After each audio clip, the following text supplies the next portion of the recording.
کوہستانی صاحب، minus Imran Khan formula جو ہے اس کے حوالے سے بہت بازگشت پہلے سنائی دے رہی تھی. اب یہ ہے کہ جو D G I S P R کی پریس کانفرنس تھی اس کے بعد اب جو وفاقی وزراء ہیں ان کے بیانات بہت سخت آ رہے ہیں اور دو ٹوک آ رہے ہیں کہ اب اگر تحریک انصاف کا کوئی مستقبل ہے تو وہ مائنس بانی پی ٹی آئی ہے. اس پر آپ کیا کہیں گے؟ کیا یہ اب اسی طرف معاملات چل رہے ہیں؟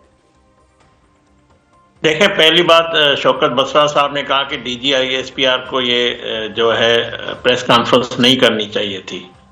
اگرچہ ان کا بانی پی ٹی آئی نشانہ بنائیں گے field marshal chief of army staff جو سپہ سالار بھی ہے فوج کا، اور فوج ہم سمجھتے ہیں پاک فوج کو انہوں نے نشانہ بنایا ہے، اس کی ذات کی بات نہیں ہے، اور وہ پوری فوج کو ریپرزینٹ کرتے ہیں اور اسی کے حکم پہ دشمن کی جان بھی لیتے ہیں فوج کے جوان، اور اسی کے حکم پہ وہ جان اپنی دیتے بھی ہیں. اور مارکہ حق بھی جو اگر کامیابی ہوئی ہے فیلڈ مارشل کے صلاحیتوں سے، اس کی جرت اور بہادری سے ہوئی ہے. اس کو جب نشانہ بنایا گیا یا مسلسل، آج نہیں، یہ پہلا ٹویٹ نہیں، اس سے پہلے بھی کرتے رہے، ساری جو ریڈ لائن تھی انہوں نے کراس کیے، تو جواب ظاہر ہے آئی ایس پی آر دے گا. اور یہ میں سمجھتا ہوں D G I S P R نے پوری قوم کی ترجمانی کی ہے، سب کی ترجمانی کی ہے. لیکن وفاقی حکومت کا جو سٹینس ہے اس کو آپ کیسے دیکھتے ہیں کھیلداس کوہستانی صاحب؟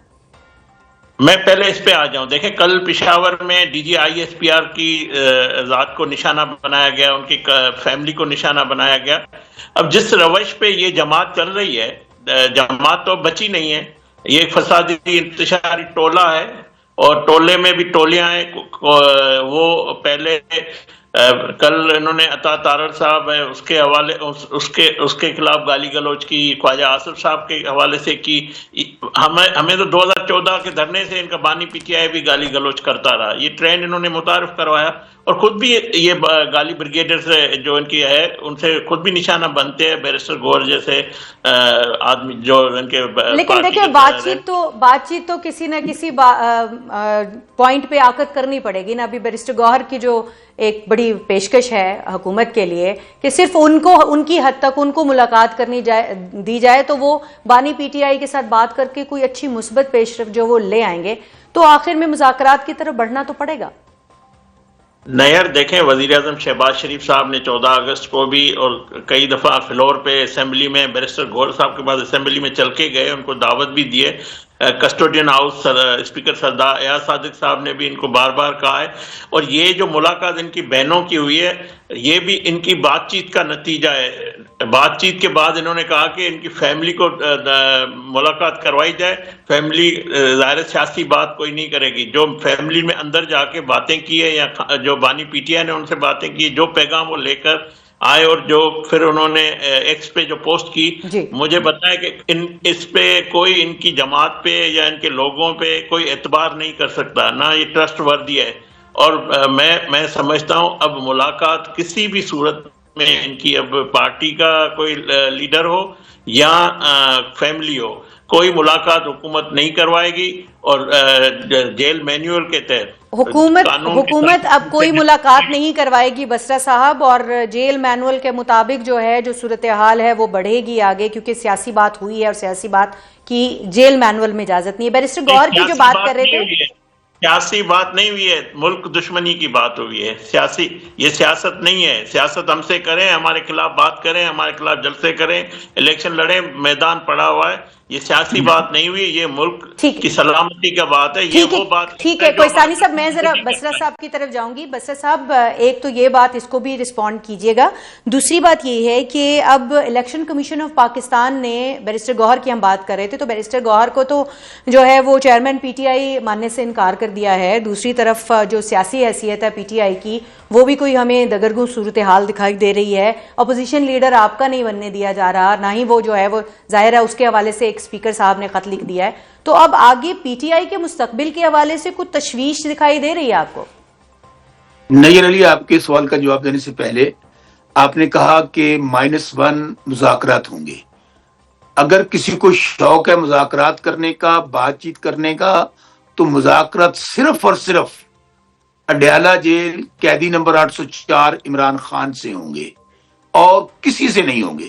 اور آپ کو یاد ہوگا جب اس فارم 47 کی حکومت سے ہم نے مذاکرات کیے سے 6 مہینے پہلے، تو جب مذاکرات ہو گئے تو ہم نے کہا ہماری خان صاحب سے ملاقات کروائیں، تو ان بیچاروں کی اتنی بھی حیثیت اور اوقات نہیں تھی، ہمیں کہنے آج لگے ہم مریم ملاقات اورنگزیب نہیں صاحبہ کریں۔ نے تو یہ بھی کہا ہے کہ اب خان صاحب سے ملاقات اور مذاکرات دونوں صرف کسی ڈاکٹر کے ذریعے ہوں گے کیونکہ ان کو ذہنی مریض قرار دیا گیا ہے۔ اچھا وہ میں کہتا نا، اصل میں ذہنی مریض میں اور خوش آمدید ٹولے میں فرق صرف اتنا ہے، ذہنی مریض وہ ہیں جو بوٹ چاٹتے ہیں، اور جو میں سمجھتا ہوں کہ اس وقت کھڑے ہیں کہ ہم آئین اور قانون کی بات کرتے ہیں، رول آف لا کی بات کرتے ہیں، ان کے متعلق آپ جو مرضی کہتے رہیں، صرف میں آپ کو جواب یہ دینا چاہ رہا تھا۔ دیکھیں پہلے آپ کا سوال جواب دینے سے پہلے کوہستانی صاحب نے کہا کہ جی انہوں نے پاک فوج پہ الزامات لگائے، انہوں نے فلاں پہ الزامات لگائے۔ کوہستانی صاحب، یاد ماضی عذاب ہے یار، چھین لے مجھ سے حافظہ میرا۔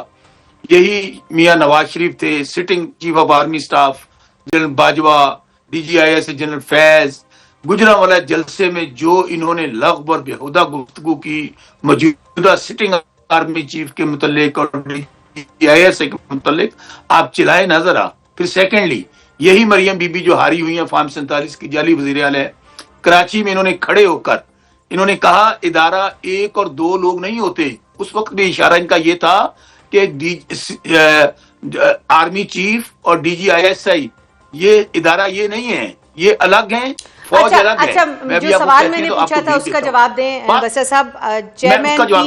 چیئرمین پی ٹی آئی کو بیرسٹر گوہر کو ہے جو ای سی پی نہیں مان رہی ہے، آپ کی party as Tehreek Insaf registered نہیں ہے، تو اب آپ کو پارٹی کا مستقبل کیا نظر آ رہا ہے؟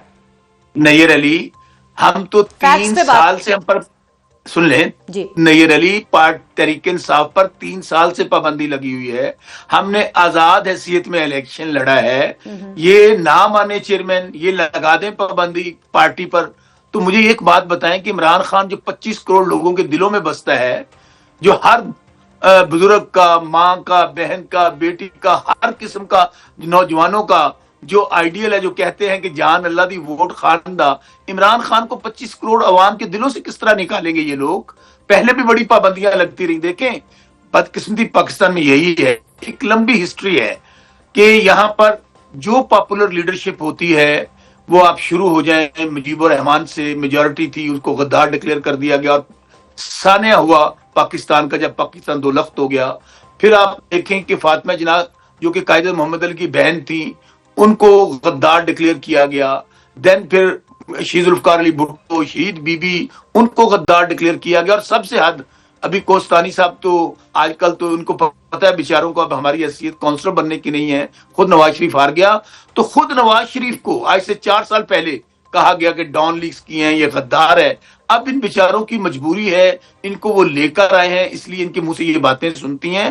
عمران خان تو یہ کہتے ہیں فوج بھی میری، ملک بھی میرا، وہ تو یہ کہتے ہیں کہ عمران خان سے زیادہ نہیں دیکھیں وہ تو اس وقت نون لیگ بھی یہی کہہ رہی ہے نا، کھیلداس کوہستانی صاحب آپ بھی کہتے ہیں کہ فوج بھی ہماری ہے، ملک بھی ہمارا ہے، وہ بھی یہی بات کہتے ہیں، تو کسی ایک پوائنٹ کے اوپر آپ لوگ اکٹھے کیوں نہیں چلیں، اسی پوائنٹ پر اکٹھے ہو جائیں کہ فوج بھی آپ دونوں کی ہے، ملک بھی آپ دونوں کا ہے، تو کوئی نیشنل ڈائیلاگ جو کہ مصطفیٰ نواز کھوکھر صاحب نے بھی آج کچھ چینلز کے اوپر بیٹھ کے بات کی کہ جی ہم جو ہے وہ ایک نیشنل ڈائیلاگ کی طرف ہمیں جانا چاہیے، تو کوئی نیشنل ڈائیلاگ کی طرف جا سکتے ہیں اگر خاص طور پہ جو تحریک تحفظ آئین پاکستان ہے وہ اگر اس کو انیشیٹ کرے، کیونکہ بحیثیت مجموعی ان کے پاس یہ مینڈیٹ اس وقت چلا گیا ہے، تو کیا آگے کوئی بات بڑھ سکتی ہے یا جو تحریک انصاف ہے اس پر پابندی ہی واحد آپشن ہے آگے؟ دیکھیں پہلی بات یہ جب دعویٰ کرتے ہیں نا فوج بھی ہماری اور ادارہ بھی ہمارا ہے تو یہ جھوٹ بولتے ہیں، اور یہ جھوٹے تو مطلب نامی گرامی ہے۔ آپ بولو بتاؤ جب این ڈی یو میں ان کے ایم این اے اور سینیٹر گئے ہیں، ان کا بانی پی ٹی آئی کہتا ہے کہ وہ میر جعفر اور میر صادق ہیں وہ سارے لوگ، تو میں سمجھتا ہوں بات فائنل ہو گئی۔ ان سب سے بڑا پاکستان کا میر جعفر اور میر صادق بانی پی ٹی آئی آج ہے، اور اسی کو یہ لقب جچتا بھی ہے جس طرح کی وہ گفتگو کرتا ہے۔ اگر آپ فوج آپ کی تھی، آپ کے ادارے تھے، تو این ڈی او کے حوالے سے یہ بات نہیں کرنی چاہیے تھی۔ تو میں سمجھتا ہوں کہ حکومت کے پاس کوئی آپشن جو ان کو دینے کے لیے ہمارے پاس نہیں ہے، کیونکہ ملاقات بھی ان کی فرمائش پہ ہوئی تھی، ملاقات انہوں نے اپنے رویے سے بند کروا دی، اب ان کی نہیں ہو سکتی۔ بات چیت اس لیے ان کے اس سے اب ہوگی کہ یہ ڈس اون کرے یہ بانی پی ٹی آئی کا جو بیان ہے اس کو ڈس اون کرے، اور یہ تاریخ ور جائے گی. جس طرح ایک جماعت کراچی میں بھی تھی، آپ نے دیکھا تھا، انہوں نے نعرے لگائے تھے پاکستان کے خلاف. وہ تو آج کل آپ کی اطاعت ہی نہیں ہے. نہیں، مگر جس نے نعرے لگوائے وہ کہاں پہ ہے؟ وہ مائنس ہو چکا ہے نا. تو بات یہ ہے کہ یہ کہتے ہیں خان نہیں، پاکستان نہیں. یعنی آپ کہہ رہے ہیں کہ جس طرح سے اس جماعت کا لیڈر جو ہے وہ مائنس ہو گیا تھا، ایسے عمران خان کو بھی مائنس کر دیں تو معاملات ٹھیک ہو جائیں گے؟ جی، پی ٹی آئی پاکستان بنا لے، پی ٹی آئی حقیقی بنا لے، یہ ڈس آن کرے. تو بنانے جا رہے ہیں بصرہ صاحب کوئی حقیقی یا وہ اس طرح کی کوئی P T I forward block type کوئی چیز؟ دیکھیں ان کی وہ کہتے ہیں ہزاروں خواہشیں ایسی کہ ہر خواہش پہ دم نکلے. 3 سال سے ہو گیا ہے یہ پی ٹی آئی کو ختم کر رہے ہیں، نشان چھین لیا. اس کے باوجود آج پورے پاکستان میں ایک ہی لیڈر ہے جس کا نام عمران خان ہے، اور وہ عمران خان کہتا ہے، تحریک انصاف کہتی ہے سب سے پہلے پاکستان. آج وزارت عظمیٰ کی عمران خان کو ضرورت نہیں ہے، آج پاکستان کو عمران خان کی ضرورت ہے. ٹھیک ہو گیا. آج آپ نے جو بات کہی، بصرہ صاحب بہت آپ